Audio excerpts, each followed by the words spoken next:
କୌଣସି ନୂଆ କାମ ଯଦି ମୋ ଜୀବନରେ ଏଣ୍ଟ୍ରି କରେ ତା ସହିତ ଅସୁବିଧା ରହିବାଟା କମ୍ପଲସରି। ଆଉ ଏଇ ଅସୁବିଧାକୁ ମୁଁ ମୋ ଜୀବନର ବନ୍ଧୁ ଭାବି ନେଇଛି, କାହିଁକି ନା ସେ ଯେତେବେଳେ ଇଚ୍ଛା କରୁଛି ସେତେବେଳେ ମୋ ଲାଇଫରେ ଏଣ୍ଟ୍ରି କରୁଛି। କଥା ତ ମୁଁ ପଛରେ କହିବି, ଚାଲନ୍ତୁ ଆଜି ମୁଁ କଣ କରୁଛି ସେଇଟା ଦେଖିବା। ଏଇଠି ମୁଁ ଭଲ କଲରା ଆଣି ରଖିଥିଲି, କିନ୍ତୁ ଏଇ ସବୁ କଲରା ଗୁଡାକ ଏତେ ଶୀଘ୍ର ପାଚିଯିବ ବୋଲି ମୁଁ ଜମା ଜାଣିନଥିଲି। ଜିନିଷ ଗୁଡାକ ମୁଁ ଜମାରୁ ନଷ୍ଟ ନ କରି ଆକୁ ଭଲ ଭାବରେ ଧୋଇ ନେଇ କାଟି ନେଇ ଗଲି, କିନ୍ତୁ ଯେତିକି ପାରିଲି ସେତିକି କାଟି ନେଇଛି। ଚେଷ୍ଟା କରିକି ଜିନିଷକୁ କମ ଭାବରେ ନଷ୍ଟ କରିବି, ଯେତିକି ପାରିବି ସେତିକିରେ ସେ ଜିନିଷର ସୁବିଧା ନେଇଯିବି। ଆଳୁଟା ବି ମଧ୍ୟ ନଷ୍ଟ ହେଇସାରିଥିଲା, ମୁଁ ଜାଣିନଥିଲି ଏସବୁ ଜିନିଷ ଏତେ ଶୀଘ୍ର ନଷ୍ଟ ହେଇଯିବ ବୋଲି। ଧୋକା ଦେଲା ଛାଡ, ମୁଁ ଭାବିଥିଲି ଆଜି ଭାତ ସାଙ୍ଗରେ ଡାଲି କରିବି ବୋଲି, କିନ୍ତୁ ଡାଲି ଡବା ଖୋଲି ଦେଖିଲା ବେଳକୁ ଏତେ କମ ଡାଲି ଅଛି। ଆଜି ମୋ ସହିତ ଏମିତି ହବ ବୋଲି ଖାଇବାରେ ଅସୁବିଧା ମୁଁ ଜମାରୁ ଜାଣିନଥିଲି। ଭିଡିଓ ଆରମ୍ଭରୁ କହିଛି ମୋ ଲାଇଫରେ ଅସୁବିଧା ହଉଛି ମୋ ସାଙ୍ଗ, ଯେମିତି କି ସେ କୌଣସି ବାହାନାରେ ମୋ ଲାଇଫରେ ଏଣ୍ଟ୍ରି କରୁଛି। ସେମିତି ଯେମିତି ବି ହଉ ମତେ ଆଜି ଏସବୁ କରି ଖାଇବା ଚଳେଇ ନେବାକୁ ପଡିବ, ନହେଲେ ମତେ ଆଜି ଉପାସ ରହିବାକୁ ପଡିବ।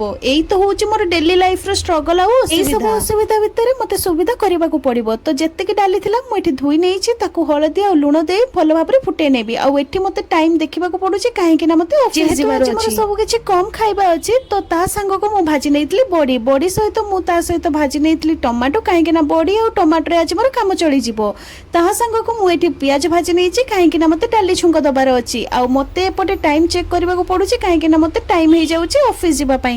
ଆଉ ଯେହେତୁ ମତେ ଅଫିସ ଯିବାର ଅଛି, ଏଇ ସବୁ କାମ ମତେ ଜଲ୍ଦି ଜଲ୍ଦି ସାରିବାର ଅଛି। ସେମିତି କରି ମୁଁ ଆଜି ମୋର ରୋଷେଇ ପାର୍ଟଟି କମ୍ପ୍ଲିଟ କଲି, କାହିଁକି ନା ମତେ ଏଠି ଟାଇମ ହେଇସାରିଲାଣି, ମୁଁ ଅଫିସ ଯିବା ପାଇଁ ରେଡି ହବାକୁ ପଡିବ। ତ ଏଇଠି ମୁଁ ମୋର ସବୁ କାମ କମ୍ପ୍ଲିଟ କରିସାରିକି ଆସିକି ରେଡି ହେଇସାରିଛି। ତ ଏଇଟା ଆଜି ରହୁଛି ମୋର ଗୋଟେ ସତ୍ୟ କଥା କହିବି, ଝିଅ ମାନେ କେତେବେଳେ ମିରର ଆଗରେ ବସିଲେ ନିଜକୁ ନିଜେ ହିରୋଇନ ଭାବନ୍ତି। କେତେ ଜଣ ଝିଅ ସେମିତି ଅଛ ନିହାତି କମେଣ୍ଟ ବକ୍ସରେ ଜଣେଇବ। ଆଉ ଯଦି ଏଇ କଥାଟା ଭଲ ଲାଗିଛି କାହାକୁ, ତାହେଲେ ମୋ ସହିତ ଏକମତ ହେଇ କମେଣ୍ଟ ବକ୍ସରେ ହଁ ଲେଖିବ। ତ ମୁଁ ଏଇଠି ନିଜକୁ ନିଜ ଏବେ ସେଇଆ ଭାବୁଛି। ତ ସେସବୁ କଥା ଛାଡ, ଚାଲନ୍ତୁ ଦେଖିବା ଆଜି ମୋର ଖାଇବାରେ କଣ ଅଛି। କଲରା ଆଳୁ ଭଜା, ବଡି ଭଜା, ଟମାଟୋ ଚକଟା ଆଉ ଡାଲି। ତ ଏଇଠି ମୁଁ ଟିଫିନ ଭରି ଖାଇ ପିଇକି ରେଡି ହେଇସାରିଛି ଅଫିସ ଯିବା ପାଇଁ। ତ ଏବେ ଆସି ଟାଇମ ବାଜିଲାଣି 10:30। ମୁଁ ବାହାରିଥିଲି ଆଜି 10ଟାରେ ଯିବି ବୋଲି। ଆଜି ଅଫିସ ଲେଟ୍ ଆସିଛି, ଯାହା ସବୁ ହବା କଥା ହେଇସାରିଛି। ତ ସେସବୁ କଥା କହିକି ଆଉ ଲାଭ କଣ, ଛାଡ ମନ ଦୁଃଖ କରିବାର ନାହିଁ। ସବୁ କଥା ଶୁଣି ମୁଁ ଆଉ ମୋ ଅଫିସ ସାଙ୍ଗ ସବୁ କିଛି ଡାଇଜେସନ ଏକା ସାଙ୍ଗରେ କରିଦଉ, କାହିଁକି ନା କିଏ ଏତେ ରିସ୍କ ନବ, ଏତେ ଟେନସନ ନବା ପାଇଁ ଆମ ପାଖରେ ମୁଣ୍ଡ ନାହିଁ। ଏତେ କଷ୍ଟରେ ମୁଁ ସକାଳର ଖାଇବା ରେଡି କରିଥିଲି, ସେଥିପାଇଁ ରାତିରେ ଆଉ ମତେ ଜମାରୁ ଇଚ୍ଛା ହେଲାନି ଖାଇବା ପ୍ରସ୍ତୁତ କରିବା ପାଇଁ। ଡ୍ୟୁଟିରୁ ଆସି ଫଟାକ୍ ସେ ଗୋଟେ ମସରୁମ ବିରିୟାନୀ ଅର୍ଡର କଲି, ଆଉ ମୁଠେ ନୁହେଁ ବହୁତ ମନ ଶାନ୍ତି କରି ପେଟ ପୁରା କରି ଖାଇଦେଲି। ଆଜିର ଦିନଟି ଆପଣମାନଙ୍କୁ କେମିତି ଲାଗିଲା କମେଣ୍ଟ ବକ୍ସରେ ନିହାତି ଜଣେଇବେ। ଯଦି ମୋର ଶୁଣିନେଲ, ଏଇ ଲାଷ୍ଟ କଥାଟା ବି ଶୁଣିନିଅ। ଏଇଟା ହଉଛି ମୋର ଫାଷ୍ଟ ବ୍ଲଗ, କେମିତି ଲାଗିଲା କମେଣ୍ଟ ବକ୍ସରେ ନିହାତି ଜଣେଇବେ।